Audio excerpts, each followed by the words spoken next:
प्रदेश के प्रवास में पहुंचे कांग्रेस नेता और सांसद राहुल गांधी भूमिहीन कृषि मजदूर न्याय योजना के शुभारंभ करीस। माना कैंप में छत्तीसगढ़ अमर जवान ज्योति स्थापना के भूमि पूजन ला संपन्न करीस। अपन भाषण में राहुल गांधी भाजपा और आरएसएस के ऊपर निशाना साधत दिखीस। राहुल गांधी के कहे अनुसार भाजपा अपन विचारधारा ले देश ला खतरा के ओर लेके जावत है।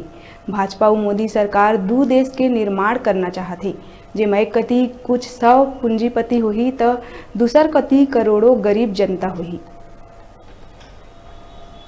बीजेपी और उनकी विचारधारा हमारे प्यारे देश को खतरे की ओर ले जा रही है। और मैंने कल पार्लियामेंट में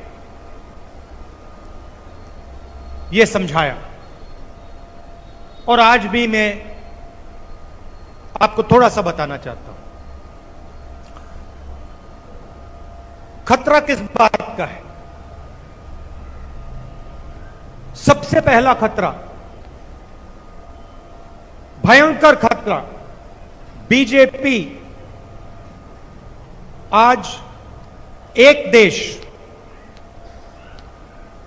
को 2 देशों में बांट रहा है। 2 नए देश बनाए जा रहे हैं।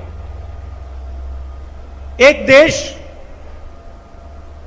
चुने हुए अरबपतियों का, उस देश में हवाई जहाज,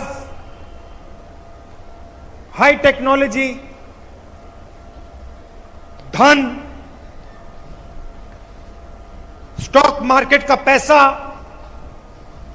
उस देश में जो भी आप चाहते हैं, जितना भी देश का धन आप चाहते हो, आप ले सकते हो। और दूसरा देश हमारे प्यारे देशवासियों का, करोड़ों लोगों का देश, एक अमीर देश, 100, 200, 500 लोगों का, और एक गरीब देश, हिंदुस्तान के करोड़ों लोगों का। ये सोचते हैं 2 देश बनाने से जो गरीबों का देश है वो शांत बैठा रहेगा। वो सोचते हैं कि गरीबों में शक्ति नहीं है। सोचते हैं कि हिंदुस्तान का गरीब डरता है, मगर हिंदुस्तान का गरीब किसी से नहीं डरता है। और अगर इस हिंदुस्तान को किसी ने यहां तक पहुंचाया है